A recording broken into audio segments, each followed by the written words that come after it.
রাজনৈতিক দল নিষিদ্ধের সুপারিশ করা সহ আন্তর্জাতিক অপরাধ ট্রাইব্যুনাল অধ্যাদেশের খসড়ায় ২০টি সংশোধনী প্রস্তাব অনুমোদন দিয়েছে অন্তর্বর্তী সরকার। এ নিয়ে বিস্তারিত জানবো সহকর্মী জান্নাতুল মোহনার কাছ থেকে। মোহনার স্বাগত জানাচ্ছি স্টুডিওতে। শুরুতেই জানতে চাই, সংশোধিত অধ্যাদেশের রাজনৈতিক দল নিষিদ্ধের সুপারিশের বিষয়টি কিভাবে এসেছে?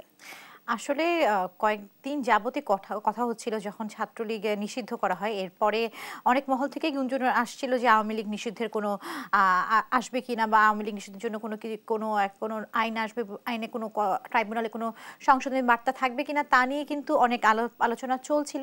তো এর মধ্যেই তো আন্তর্জাতিক অপরাধ ট্রাইব্যুনালের আপনি জানেন যে আজকে খসড়া অনুমোদন করে দিয়েছে অন্তর্বর্তী সরকার, এবং কিছুদিন পরে হচ্ছে যে অধ্যাদেশ জারি হয়ে যেতে পারে। তো সেখানে আর কি রাখা হয়েছে যে মানবতা বিরোধী বা যারা হচ্ছে যে অপরাধ করে থাকে বা বিভিন্ন অপরাধ সংগঠনের সাথে, সেটা রাজনৈতিক দল হোক বা কোনো একটি সংস্থা বা সংগঠন, মানে যে কেউ হোক, বা সেই সংস্থা বা সংগঠনের যদি প্রধান হোক, কমান্ডার থেকে শুরু করে, বা সে যদি সর্বোচ্চ স্তরের কর্মীও হয়ে থাকে, তার অপরাধের জন্য কিন্তু এই ধরনের আন্তর্জাতিক অপরাধ আইন ট্রাইব্যুনালের এই মানে এই খসড়ার মধ্যে এই আইনের ধারাটিও রাখা হয়েছে সংশোধনের বিষয়টি।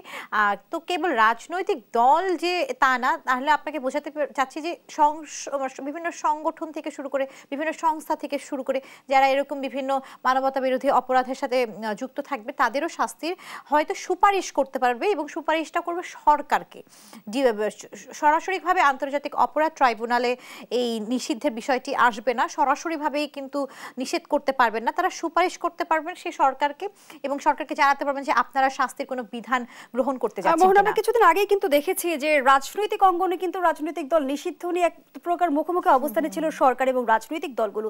এই কারণেই কি ট্রাইব্যুনালে এই নিষিদ্ধের সুপারিশের বিষয়টি আনা হয়েছে?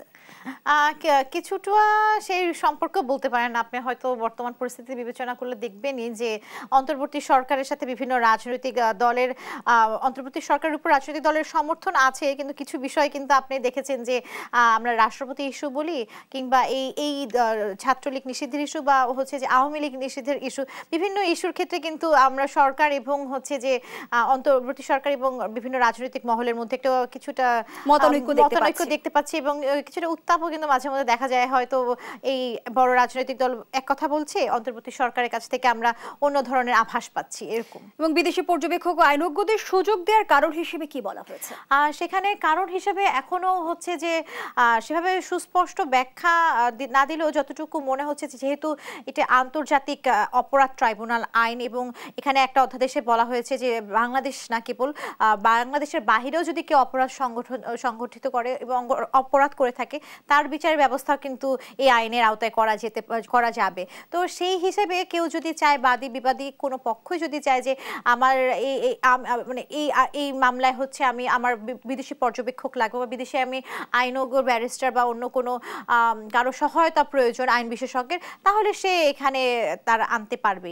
এবং যখন এই সংশোধনীগুলো, এই ধারাগুলো আর কি প্রস্তাবনা করা হয়েছিল এবং এটা নিয়ে আলাপ হয়েছিল, তখনই কিন্তু এই বিষয়টি উঠে এসেছিল। অধ্যাদেশের সংশোধনীতে আর কোন কোন বিষয় গুরুত্ব পেয়েছে?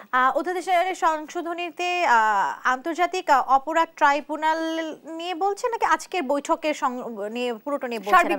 সার্বিক বিষয় নিয়ে যে আজকের সিদ্ধান্ত, তো সার্বিক বিষয়ে আজকে ত্রয়োদশ বৈঠক ছিল অন্তর্বর্তী সরকারের প্রধান উপদেষ্টা ডক্টর ইউনূস আজ প্রথম সচিবালয়ের মন্ত্রিপরিষদ বিভাগে বৈঠক করেছেন। তো আজ তারা ৬টি সিদ্ধান্ত নিয়েছেন,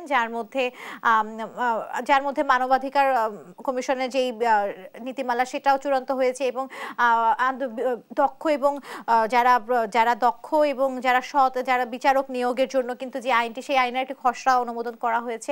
এবং সেই সাথে বলা যায় বিদ্যুৎ ও জ্বালানির দ্রুত সরবরাহ যে বিশেষ আইনটি ছিল, সেই আইনটাও কিন্তু হচ্ছে যে রহিত করার জন্য সিদ্ধান্ত নেওয়া হয়েছে, এবং ওই আইনটি বাতিল করা হয়েছে। সেই সাথে আরেকটি বিষয় এখানে বলতে চাই যে সে সাথে এখন আন্তর্জাতিক অপরাধ ট্রাইব্যুনালের আরেকটি বিষয় নিয়ে জানাতে চাই, সেটা হচ্ছে যে আমরা জানি যে বিভিন্ন যেই মামলার শুনানির সময় হচ্ছে কোনো ধরনের ক্যামেরা কিংবা অডিও রেকর্ড কখনো প্রযোজ্য ছিল না, তবে এই ট্রাইব্যুনালের এই খসড়ার মধ্যে ক্যামেরা বা অডিও রেকর্ড করার ক্ষমতা দেওয়া হয়েছে আদালতকে এবং ট্রাইব্যুনালকে। তো ট্রাইব্যুনাল চাইলে পরবর্তীতে যদি কোনো এক ঐতিহাসিক ঘটনা স্থাপন করার জন্য বা সংরক্ষণের প্রয়োজনের তাগিদ অনুভব করে তাহলে কিন্তু এখন পারবে। তবে গণমাধ্যম কিংবা ক্যামেরা কিংবা অন্যভাবে অন্য বাহিরের কেউ কিন্তু রেকর্ড করতে পারবে না। এটা কেবল ট্রাইব্যুনাল নিজের পরবর্তীতে নিজেদের কাজের স্বার্থে কিন্তু রেকর্ড করতে পারবেন। আর এছাড়া আরেকটি বিষয় হচ্ছে যে আমরা জানি যে মুজিব শতবর্ষ উদযাপনের জন্য মানে বাজেট থাকে এবং সেই বরাদ্দ থাকে, সেই বরাদ্দের জন্য তো 1261 কোটি টাকার উপরে খরচ হয়ে গেছে এই 6 বছরে বিভিন্ন মন্ত্রণালয় থেকে। তো এই বরাদ্দ কিন্তু এই বছরই বাতিল করে দিয়েছে সরকার। তো আগামীতে হয়তো আমরা আর মুজিব শতবর্ষ উদযাপনের কোনো বরাদ্দ আর কি পেতে যাচ্ছি না। ধন্যবাদ জানাচ্ছি আপনাকে। দর্শক, স্টুডিওতে কথা বলছিলেন সহকর্মী জান্নাতুল মোহনা।